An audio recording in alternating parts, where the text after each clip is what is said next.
Let's welcome Ohio Republican Jim Jordan, ranking member of House Judiciary and Oversight. Great to see you, Congressman. Your take on these newly revealed FBI documents showing that FBI officials debated whether the goal was to get Michael Flynn to lie so we could prosecute him or get him fired, even for violating the Logan Act. What was your reaction when you saw it? No, they set up a three-star general. They set up a guy who served our country for over 3 decades, Lieutenant General Michael Flynn. And this is, you got to take it in context, Liz. Remember what they did in the summer of 2016? They opened up an investigation into then-candidate Trump. They spy on 2 American citizens associated with his campaign. They used the now famous dossier, the salacious, unverified dossier, Jim Comey's words, not mine, the dossier that they knew was Russian disinformation, that they knew was false, that they knew was paid for by the Clinton campaign, and that they knew the guy who wrote it, Christopher Steele, had already told the Justice Department he was desperate to stop Trump. They used that as a basis to go spy on one of those 2 individuals. And then when all that happens, they get into the first few days of the Trump administration. And what do? They sneak over to the White House, don't follow proper protocol, don't notify the White House counsel that they're coming over. They sneak 2 agents in there, and they set up Michael Flynn.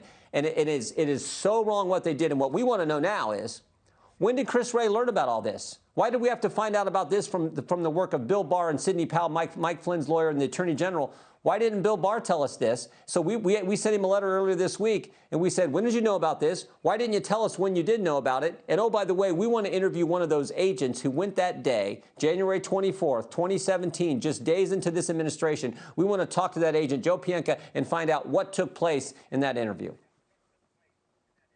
You know, because people are saying this is not the America we know. This is not East Germany.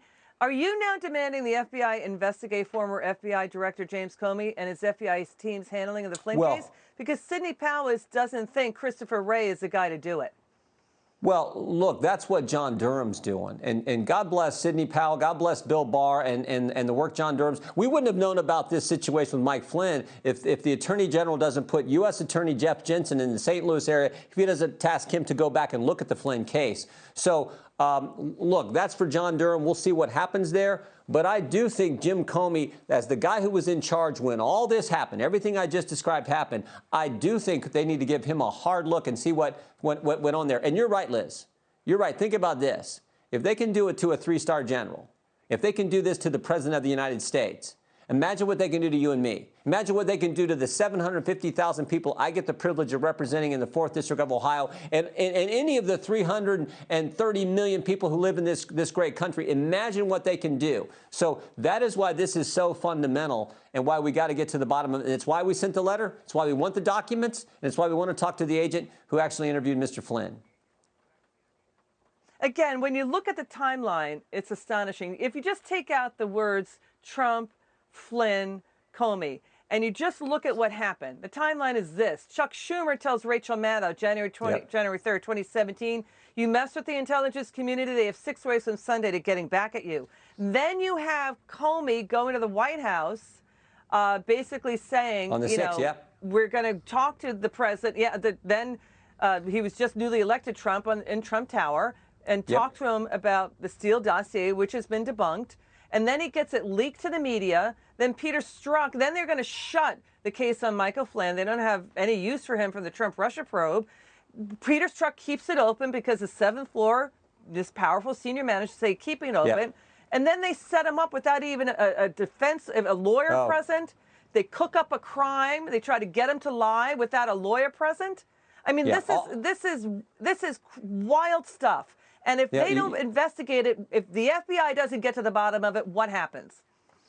Well, let's hope John Durham does. And you're right, Liz. That 3.5-week time period, starting on January 3rd, Chuck Schumer says on the Rachel Maddow show, if you mess with the intel community, they have 6 ways from Sunday at getting back at you. Look at how they got back at him. The very next day, the 2 agents who have been investigating General Flynn said, we should drop this case. There's nothing there. Peter Strzok says, no, hang on. January 4th, Peter Strzok says, no, hang on. We don't want to drop it because Comey and McCabe told me not to drop it.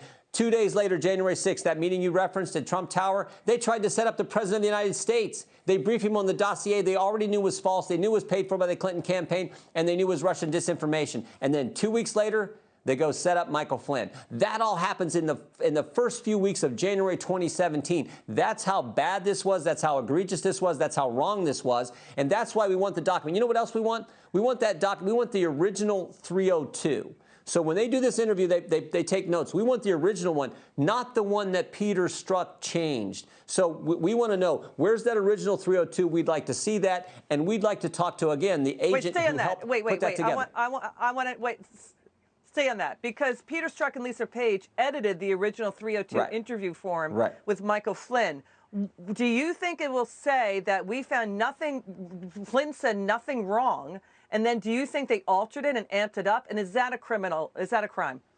Well, we don't know what it'll say. We haven't seen it. This is something that Michael Flynn's lawyer, General Flynn's lawyer, Sidney Powell, is trying to get access to as well. But we want to see that original document. We want to see how it was changed. We now have, as you referenced, the text message between Peter Strzok and Lisa Page, where Peter Strzok said, we've changed it. We tried to keep it in the agent's voice. We think that's Mr. Pienka, so we want to talk to him as well. So we want to interview that individual. We want to see that original document. Those are a couple of the things we asked for in our letter that we sent to Director Wray earlier this week.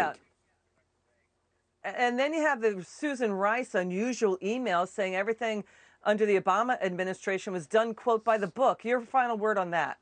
Yeah, I mean, look, that was the day they were leaving. Who knows why she did it? It looks sort of suspect to me. But you know, remember Susan Rice? This is the same individual. I was on the Benghazi Select Committee several years back, too. This is the same individual who went on the Sunday show and lied to the American people 5 different times on 5 different Sunday shows and tried to blame the Benghazi attack on a video when we know it was a planned attack. It wasn't a protest. It wasn't because of some video. It was a planned attack by a terrorist group. So, look, that's the Susan Rice who put that email together. We just want the facts because, again, if this could happen to a general or the president, it can happen to us.